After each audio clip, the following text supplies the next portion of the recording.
Viewers, welcome to star hospital సమర్పించు doctor TV. మీ ఆరోగ్య సమస్యలకు, సందేహాలకు, అపోహలకు మా మెడికల్ ఎక్స్పర్ట్స్ నుంచి సమాధానాలు తెలుసుకునే ముందు హైలైట్స్ చూద్దాం. క్యాన్సర్ చికిత్సలో టార్గెటెడ్ థెరపీ, ఇమ్యునోథెరపీలో ఏది మంచి ఫలితాలనిస్తుంది? మెడ నుంచి భుజాల వరకు నొప్పికి చికిత్స ఏంటి? హెర్నియా లక్షణాలు ఎలా ఉంటాయి? డిస్క్ సర్జరీ జరిగాక ఎలాంటి జాగ్రత్తలు తీసుకోవాలి? అధిక బరువు ఉన్నవారు బేరియాట్రిక్ సర్జరీ చేయించుకుంటే బీపీ, షుగర్, కొలెస్ట్రాల్ కూడా అదుపులో ఉంటాయా? ఇక ఈనాటి డాక్టర్ టీవీలో మొదటి ప్రశ్న ఏంటో చూద్దాం.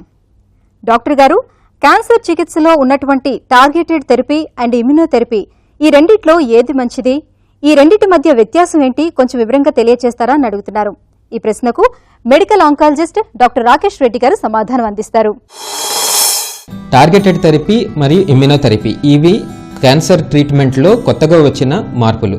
టార్గెటెడ్ థెరపీ అంటే ఏమిటంటే మందుల ద్వారా స్పెసిఫిక్గా క్యాన్సర్ కణాన్ని మాత్రమే అటాక్ చేసే మందులు. అంటే క్యాన్సర్ కణం మీద ఉన్న ప్రోటీన్ని కానీ, క్యాన్సర్ జన్యువులో ఉన్న మార్పులను కానీ టార్గెట్ చేస్తూ దాని మీద సంధించే అస్త్రం లాంటిదన్నమాట. ఇప్పుడు మనకి ఇంతకు ముందున్న ఇంజెక్షన్ కీమోథెరపీలు అవి క్యాన్సర్ తాలూకు ఫాస్ట్ గ్రోత్ రేట్, అంటే త్వరగా తనను తాను క్యాన్సర్ పెంచుకునే తాలూకు నైజాన్ని టార్గెట్ చేస్తాయి.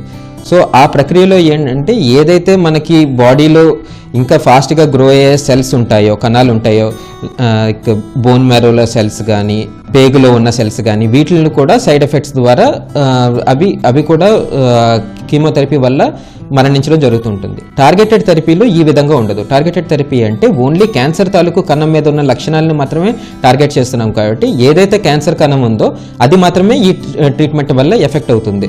మిగతా నార్మల్ సెల్స్ అన్నీ సేఫ్గా ఉంటాయి, అంటే దీనివల్ల ఎఫెక్ట్ అవ్వవు. టార్గెటెడ్ థెరపీని ఒక రకంగా ఒక కొత్తగా వచ్చిన విప్లవాత్మకమైన ట్రీట్మెంట్ కింద మనం చెప్పుకోవచ్చు. ఉదాహరణకి CML అనే క్యాన్సర్ ఉండేది, బ్లడ్ క్యాన్సర్. 2000 సంవత్సరం కిందటి వరకు దీనికి పెద్దగా ట్రీట్మెంట్ లేదు. దాన్ని కొత్తగా దానిలో ఉన్న జన్యువులో ఉన్న చేంజెస్, తేడాలని మనం అర్థం చేసుకోవడం వల్ల, సైంటిస్ట్ అర్థం చేసుకోవడం వల్ల ఆ స్పెసిఫిక్ తేడాకి ట్రీట్మెంట్ తయారు చేయడం జరిగింది ఒక టాబ్లెట్ రూపంలో. ఆ టాబ్లెట్ని ఇచ్చినట్టయితే ఈ క్యాన్సర్ని కంప్లీట్గా నిరోధించవచ్చు, కంప్లీట్గా కంట్రోల్ చేయవచ్చు. సో ఇంతకు ముందు లేని ట్రీట్మెంట్ తాలూకు రెస్పాన్సెస్ కానీ, సక్సెస్ కానీ, ట్రీట్మెంట్ని మనం చేయడంలో సఫలీకృతం అవడం కానీ ఈ టార్గెటెడ్ థెరపీ ద్వారా అవుతుంది.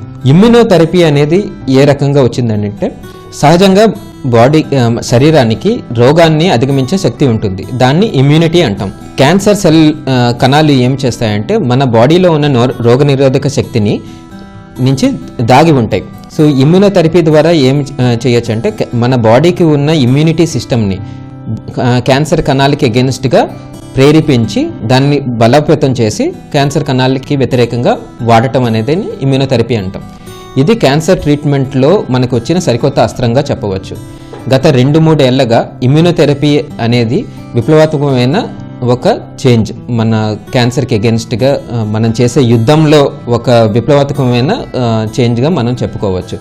ఈ విధమైన ట్రీట్మెంట్ ఇప్పుడు ప్రస్తుతానికి ఇంజెక్షన్ రూపంలో ఊపిరితిత్తుల్లో క్యాన్సర్కి కానీ, మెలనోమా అనే స్కిన్ క్యాన్సర్కి కానీ, బ్రెస్ట్ క్యాన్సర్కి కానీ, కిడ్నీ క్యాన్సర్కి కానీ మనకి అందుబాటులో వస్తూ ఉంది. సో ఈ ఇమ్యునోథెరపీ ద్వారా బాడీలోని ఇమ్యూన్ సిస్టమ్ని క్యాన్సర్కి అగెన్స్ట్గా, క్యాన్సర్కి వ్యతిరేకంగా వాడటం వల్ల మన శరీరంలో ఉన్న తెల్ల రక్త కణాలు క్యాన్సర్ కణాల మీద వెళ్ళి దాడి చేసి వాటిని చంపడం ద్వారా క్యాన్సర్ని అరికట్టవచ్చు.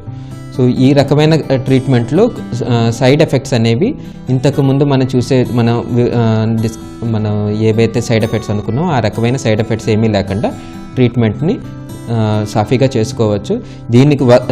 దీంట్లో వచ్చిన మన రెస్పాన్సెస్ అవన్నీ కూడా చూస్తుంటే ఎవరైతే ఈ ట్రీట్మెంట్కి రెస్పాండ్ అవుతారో వాళ్ళు 10 ఏళ్ల వరకు కూడా క్యాన్సర్ బారి నుంచి కంట్రోల్లో ఉన్నట్టు ప్రస్తుతం ఉన్న సైన్స్ డేటా వల్ల మనకి తెలుస్తూ ఉంది. సో ఈ టార్గెటెడ్ థెరపీ మరియు ఇమ్యునోథెరపీ ఏమైతే ఉన్నాయో ప్రస్తుతం ఉన్న కీమోథెరపీ మందుల కన్నా ఈ రకమైన ట్రీట్మెంట్ వల్ల సైడ్ ఎఫెక్ట్స్ తక్కువగా ఉండి క్యాన్సర్ మీద రెస్పాన్సెస్ కూడా బెటర్గా చూడటం జరిగింది. సో ఈ రకమైన ట్రీట్మెంట్లు ముందుకు పోగా మనకి ఎక్కువగా అందుబాటులోకి రావడం వల్ల క్యాన్సర్ మీద జరిగే ఈ ట్రీట్మెంట్ ఇంకా బెటర్గా ఉంటుంది అని మా ఆశాభావం. నెక్స్ట్ క్వశ్చన్ ఏంటో చూద్దాం. డియర్ డాక్టర్ టీవీ, నా వయసు 23 సంవత్సరాలు.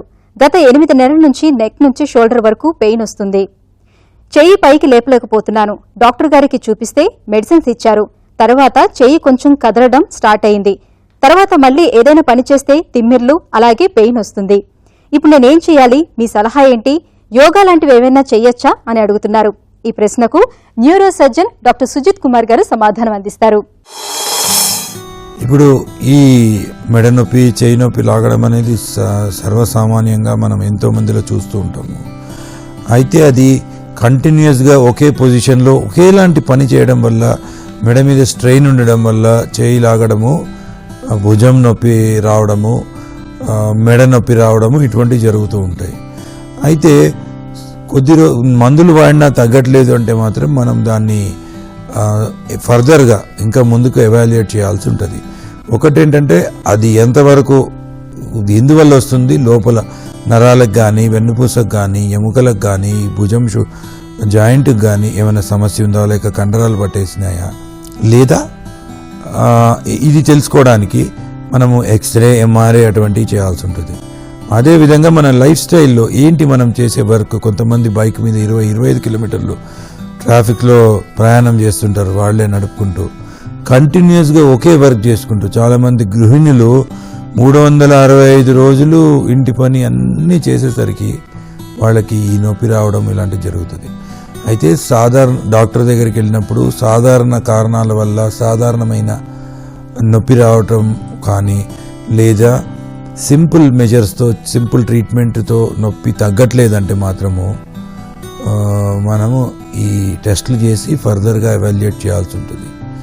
ఒకవేళ టెస్టులు కూడా అన్నీ బాగున్నాయంటే మాత్రం మనము వర్క్ చేసే విధానాన్ని కాస్త మార్చుకోవడము, తర్వాత కొన్ని రిలాక్సేషన్ ఎక్సర్సైజెస్, కండరాలకి flexibility exercise, stretching exercise, warm up exercise లాగా సింపుల్ ఎక్సర్సైజ్, కండరాలు బలపడడానికి కొంచెం strengthening exercise, resistance exercise, neck మూమెంట్స్కి, షోల్డర్ మూమెంట్స్ కూడా కొన్ని ఎక్సర్సైజ్ చేసుకుంటే బాగుంటుంది.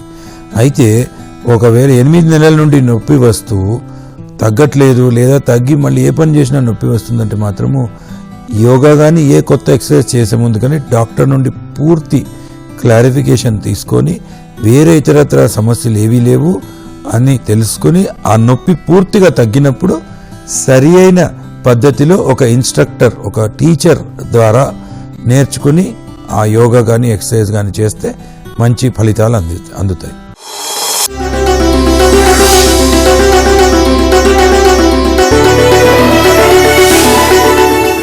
ఇక నెక్స్ట్ క్వశ్చన్ ఏంటో చూద్దాం. డాక్టర్ గారు, హెర్నియా అనేది అసలు ఎందుకు వస్తుంది? కారణాలేంటి? హెర్నియా వచ్చే ముందు ఎలాంటి లక్షణాలు కనిపిస్తాయి? ముందుగా దీన్ని గుర్తించడం ఎలా తెలియజేయండి అని అడుగుతున్నారు. ఈ ప్రశ్నకు general and laparoscopic surgeon doctor Satish Reddy గారు సమాధానం అందిస్తారు. హర్నియా అంటే బేసికలీ మన పొట్ట గోడలో రంధ్రం ఏర్పడి అక్కడ నుంచి లోపల నుంచి పేగులు, లేకపోతే పేగులతో పాటు ఉండే ఒమెంటం అని అంటారు, రక్త ప్రవాసం, పేగులకు రక్త ప్రవాసం దానిలోంచి వస్తుంది. ఆ ఒమెంటం కానీ బయటికి రావడము, చిన్నగా ఒత్తుకోవడము, లేకపోతే అదంతకు అది లోపలికి వెళ్ళిపోవడమో జరుగుతుంది. కొన్ని రోజుల తర్వాత అదేమవుతుందంటే లోపలికి వెళ్ళిపోకుండా అక్కడే ఉండిపోతుంది. సో లేకపోతే సడన్గా ఒక దగ్గినప్పుడు, తుమ్మినప్పుడు ఆ హోల్లో సడన్గా ఒక పార్ట్ ఆఫ్ పేగు లోపలికి వచ్చి దాన్ని ఇరుక్కపోయి అబ్స్ట్రక్టెడ్ హర్నియా అంటారు. అది స్ట్రాంగులేషన్, అంటే ఆ అబ్స్ట్రక్షన్ అయి పేగు ఇరుక్కపోతే వెంటనే 5-6 గంటల్లో మనం చేయకుంటే పేగు రక్త ప్రవాసం పోతుంది, పేగు కుళ్ళిపోతుంది. సో అది స్ట్రాంగులేటెడ్ హర్నియా అని అంటారు. ఇట్లా రకరకాల హర్నియాలు ఉంటాయి. ఈ హర్నియాలు రావడానికి ప్లేసెస్ ఎక్కడంటే మెయిన్గా ఇంగ్వైనల్ అంటే 2 గజ్జల్లో, మళ్ళీ గజ్జల కొంచెం కింద ఫెమరల్ హర్నియాలు, అవి ఫెమరల్ కూడా కొంచెం లేడీస్ పేషెంట్స్లో ఎక్కువ కామన్. మళ్ళీ అంబలికల్ అంటే బొడ్డు దగ్గర వచ్చే హర్నియాలు, మళ్ళీ బొడ్డు పైన అంటే సుప్రాక్లావికులార్ అంటే నేవస్ పైన సుప్రాక్లావికులార్ హర్నియా, లేకపోతే అంబలికల్ హర్నియా, లేకపోతే ఇన్ఫ్రా అంబలికల్ హర్నియా అని అంటారు. సో ఇట్లా ఇది కాకుండా మళ్ళీ ఇంతకుముందు ఏదైనా ఆపరేషన్లు అయితే, అంటే ప్రిడామినెంట్లీ ఆడవాళ్ళలో గర్భసంచి ఆపరేషన్ కావడం కానీ, లేకపోతే పిల్లల కోసం సిజేరియన్ ఆపరేషన్ అవ్వడం కానీ జరిగినప్పుడు ఆ ఏరియాలో బలహీనత డెవలప్ అవుతుంది. ఆ ఏరియా నుంచి హర్నియాలు వస్తాయి, అవి ఇన్సిజన్ హర్నియా అని అంటారు. సో ఇట్లా రకరకాల హర్నియాలు వస్తాయి. ఇంకోటి రేర్ వేరియంట్ అంటే చాలా అరుదుగా వచ్చేది ఏంటంటే స్పిగలియన్ హర్నియా అంటే పొట్ట గోడలో ఉండే కండరాల మధ్యలోంచి పేగులు బయటకు వచ్చి అట్లా హర్నియా డెవలప్ అవుతుంది. ఇట్లా రకరకాల హర్నియాలు ఉంటాయి. ఈ మెయిన్గా హర్నియాల్లో మెయిన్ కంప్లైంట్ ఏముంటుందంటే పేషెంట్స్ డాక్టర్ గారు ఏదో వాపు కనపడతా ఉంది నాకు, అది వాపు నేను ఒత్తుకు అదంతకదే ఒక్కోసారి లోపలికి వెళ్తుంది, లేదంటే నేను చిన్నగా ఒత్తుతే కుర్రు అని సౌండ్ వస్తుంది, లోపలికి వెళ్తుంది. అంటే ఆ పేగులు అనేది బయటకు వచ్చి మళ్ళీ చిన్నగా మనం వచ్చినప్పుడు లోపలికి వెళ్ళడం గుర్రు అనే శబ్దం వచ్చింది అంటే పేగులు ఉన్నట్టు దాంట్లో. అంటే అలా వాపుగా కనపడి కొందరు వస్తారు. ఇంకో కొందరు ఏంటంటే డాక్టర్ గారు వాపుతో పాటు నొప్పి వస్తూ ఉంది, ఎస్పెషల్గా అన్నం తిన్న తర్వాత కొంచెం ఇట్లాంటివి ఎక్కువ తెలుస్తున్నాయి, ఇంకోటి దగ్గినప్పుడు తుమ్మినప్పుడు ఎక్కువ ప్రాబ్లం తెలుస్తుంది అని చెప్తారు. సో అట్లా ఆ రకాలు కూడా వస్తుంటారు. సో ఇంకా దీంట్లో ఇంకొక మోస్ట్ ఇంపార్టెంట్ పాయింట్ ఈ హర్నియాలు ఏమంటే చిన్నపిల్లలకు కూడా రావచ్చు హర్నియా, అంటే ఈ గజ్జల్లో వచ్చే హర్నియా, అది కంజనైటల్ హర్నియా అని అంటారు. సో అది ఎందుకు జరుగుతుంది అంటే మనము తల్లి గర్భంలోంచి జన్మించక ముందే మన పొట్టలో ఉండే పేగులన్నీ ఒక సంచిలో ఉంటాయి, పెరిటోనియం అని, దాని కనెక్షన్స్ కింద బీజాల వరకు ఉంటాయి. ఆ కనెక్షన్స్ ఏమవుతాయంటే మనం తల్లి గర్భంలోంచి బయటకు వచ్చే లోపలనే అవి క్లోజ్ అయిపోతాయి. కొందరు పిల్లలకు అవి క్లోజ్ కావు. ఆ క్లోజ్ కాకపోవడం వల్ల ఏదైతే కనెక్షన్ ఉందో ఆ కనెక్షన్ హర్నియాగా ఫామ్ అవుతుంది, అంటే అది హర్నియా సంచిగా తయారవుతుంది, శాక్ అంటాం, హర్నియా శాక్. సో అట్లా కంజనైటల్ హర్నియాస్ కూడా రావచ్చు. ఈ ప్రిడామినెంట్గా ఈ హర్నియాస్ అన్నింటిలో మెయిన్గా మనం సర్జన్ డాక్టర్ని కలిసి మెయిన్గా క్లినికల్ ఎగ్జామినేషన్, అంటే తను నిర్ధారణ క్లినికల్గా చూసినప్పుడు నిర్ధారణ అవుతుంది. అప్పుడు డిపెండింగ్ ఆన్ ద సైట్, అంటే ఎక్కడ వచ్చింది హర్నియా దాన్ని బట్టి సిటీ స్కానో లేదా అల్ట్రాసౌండో చేయిస్తారు. ఎందుకు అంటే హర్నియా ఆ రంధ్రం ఎంత సైజు ఉందనే తెలియడం ఇంపార్టెంట్. ఆ రంధ్రం సైజు బట్టి మనము వాడే మెష్ కూడా దాన్ని బట్టి మారుతుంది, డైమెన్షన్స్ మారుతాయి. అంటే ఇప్పుడు ఒక 3 సెంటీమీటర్లు for example 3 centimetre size defect ఉంది అనుకోండి, అప్పుడు ఏం చేస్తారు, చుట్టుపక్కల ఎక్స్ట్రా 3 సెంటీమీటర్లు ఆల్ సైడ్స్ ఎక్స్ట్రా మెష్ చేస్తాం. అంటే ఇప్పుడు ఆ 3 సెంటీమీటర్లే కాదు, దాని చుట్టుపక్కల 3 సెంటీమీటర్లు కూడా వీక్ ఉండే ఛాన్స్ ఉంటుంది, అంటే బలహీనంగా ఉండే ఛాన్స్ ఉంటుంది. ఇది ఒక్కటే కవర్ చేస్తే చుట్టుపక్కల బలహీనత మళ్ళీ పెరిగి మళ్ళీ పెద్దగా కావచ్చు కదా. సో దాన్ని కూడా సపోర్ట్ చేయడానికి మెష్ చేస్తాం. ఈ మెష్ చేయడం కూడా ఏంటంటే ఓపెన్ సర్జరీతో చేస్తారు, లాప్రోస్కోపీతో చేస్తారు. ఓపెన్ సర్జరీ చేసినప్పుడు ఏమంటే ఆ రంధ్రాన్ని క్లోజ్ చేసి దాన్ని రిపేర్ చేసి దానిపైన మెష్ చేస్తాం, అంటే ఆన్లే మెష్ అని అంటాం. అదే ఇన్లే అంటే మనము లోపల నుంచి, అంటే ఇప్పుడు లాప్రోస్కోపీతో లోపల నుంచి వెళ్ళి లోపల నుంచి ప్యాచ్ని క్లోజ్ చేస్తాం, అంటే ఆ రంధ్రాన్ని క్లోజ్ చేయొచ్చు. చిన్న రంధ్రాలు ఉంటే క్లోజ్ చేయము, కొంచెం పెద్ద ఉంటే అవి కూడా కుట్టేసి దానిపైన మెష్ చేస్తాం లోపల నుంచి. సో అడ్వాంటేజ్ ఏంటి అంటే లాప్రోస్కోపీతో పేషెంట్ తొందరగా ఇంటికి వెళ్ళిపోతాడు. నెక్స్ట్ పాయింట్, నొప్పి అనేది తక్కువ ఉంటుంది. ఇంకోటి రెకరెన్స్, అంటే మళ్ళీ హర్నియా రావడం అనేది చాలా అరుదుగా ఉంటుంది. ఇక మరో ప్రశ్న ఏంటో చూద్దాం. డియర్ డాక్టర్ టీవీ, ఈ మధ్య నాకు డిస్క్ ఆపరేషన్ అయింది. సర్జరీ తర్వాత నేను ఎలాంటి జాగ్రత్తలు తీసుకోవాలి, లైఫ్ స్టైల్లో ఎలాంటి మార్పులు చేసుకోవాలి, వ్యాయామం అనేది చేయొచ్చా, మీ సలహా ఏంటో తెలియజేయండి అని అడుగుతున్నారు. ఈ ప్రశ్నకు orthopaedic surgeon doctor Rammohan Reddy గారు సమాధానం అందిస్తారు. డిస్క్ సర్జరీ అయిందని చెప్తా ఉన్నారు. మీకు ఎటువంటి డిస్క్ సర్జరీ చేశారు అని తెలుసుకోవాలి. డిస్క్ సర్జరీలు చాలా వెరైటీలు ఉన్నాయండి. ఒకటి లామినెక్టమీ చేసి డిస్క్ తీయగలుగుతారు, ఇంకొకటి ఏంటంటే ఎండోస్కోపిక్ ద్వారా మైక్రో డిస్కెక్టమీ చేయగలుగుతారు. డిస్క్ సర్జరీ ఎటువంటిదైనా సర్జరీ తర్వాత లైఫ్ స్టైల్ చేంజెస్ పెద్ద చేంజ్ చేయాల్సిన అవసరం ఉండదు. ఒక లెవెల్లో ఒక డిస్క్ మాత్రమే తీస్తాము, అంటే ఆ లెవెల్లో కొంచెం వీక్నెస్ ఉంటుంది, మజిల్ వీక్నెస్, అంతే తప్ప స్పైన్ మొత్తం వీక్ కాదు. ఆపరేషన్ అయిన తర్వాత నొప్పి కంట్రోల్ అవ్వడానికి ఒక 1 to 2 weeks పడుతుంది. మొదటి ఫ్యూ వీక్స్ అంటే 6 to 8 weeks బరువులు ఎత్తకుండా, ముందు వంగకుండా జాగ్రత్తగా ఉండాలి. 6-7 వారాల తర్వాత మీరు ఎక్సర్సైజ్ చేయడం మొదలెట్టచ్చు.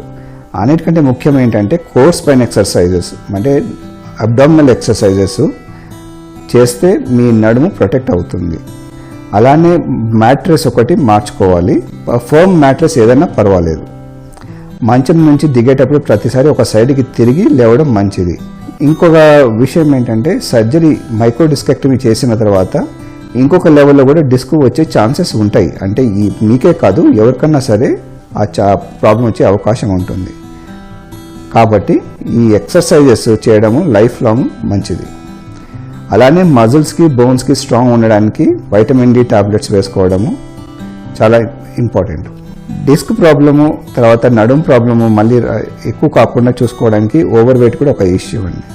వెయిట్ కంట్రోల్ ఒకటి చేసుకుంటే మంచిది.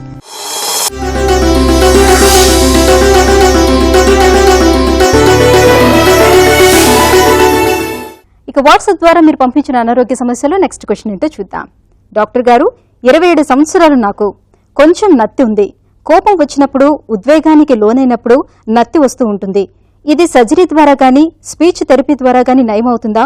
మీ సలహా ఏంటో తెలియజేయండి అని అడుగుతున్నారు. ఈ ప్రశ్నకు ENT surgeon doctor Mohan Reddy గారు సమాధానం అందిస్తారు. ఈ నత్తి అనేది స్టామరింగ్ అనే విషయం చాలా మందికి తెలిసిన విషయమే.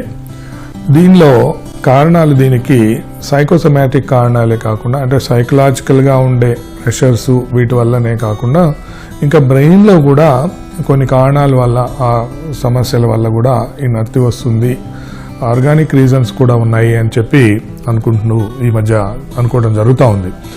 కాబట్టి ఈ నత్తి ఉన్న వాళ్ళు మొట్టమొదట వాళ్ళు భయపడకూడదు.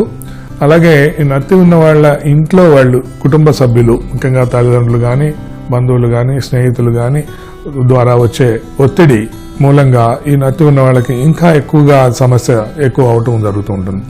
కాబట్టి ముఖ్యంగా కుటుంబ సభ్యులందరూ కూడా దాన్ని అది ఒక తీవ్రమైన సమస్య అని చెప్పి భావించటం మానేయాలి. అలా కాకుండా ఎప్పటిలాగా నత్తి ఉన్న వాళ్ళతోటి మామూలుగా ఉండటం చాలా అవసరం. వాళ్ళతో మామూలుగా మాట్లాడాలి, మామూలుగా ఉండాలి. దానివల్ల వాళ్ళ నత్తి తగ్గిపోయి మళ్ళీ వాళ్ళు రికవర్ అవుతారు. ప్రతి వాళ్ళు అది గమనించి వాళ్ళకి ఆ విధంగా తోడ్పడాలి. అలా కాకుండా ఈ నత్తి ఉన్న వాళ్ళకి ఇంకా కూడా కొంత సైకాలజిస్ట్ దగ్గర సైకాట్రిక్ థెరపీ, హిప్నాటిక్ థెరపీ, ఇంకా స్పీచ్ థెరపీ, ఇంకా న్యూరాలజిస్ట్ని కూడా కన్సల్ట్ చేసి న్యూరాలజికల్ రీజన్స్ ఏమన్నా ఉన్నాయా, న్యూరోసైకాట్రీ వాళ్ళని కన్సల్ట్ చేసి ట్రీట్మెంట్ తీసుకోవాల్సి ఉంటుంది. అన్నిటికంటే ముఖ్యంగా సైకలాజికల్గా వాళ్ళకి కాన్ఫిడెన్స్ ఇవ్వటం అనేది చాలా అవసరము. నత్తి ఉన్న వాళ్ళు కూడా భయపడకుండా ఉండటం అనేది, మామూలుగా వాళ్ళ జీవితంలో అది ఒక పెద్ద సమస్య కాదు అనుకొని మామూలుగా ఉంటే త్వరగా వాళ్ళ సమస్య నుంచి బయటపడే అవకాశం కూడా ఉంటుంది. కాబట్టి ఆ విధంగా నత్తి సమస్యని మీరు మేనేజ్ చేసుకోవటం చాలా అవసరం.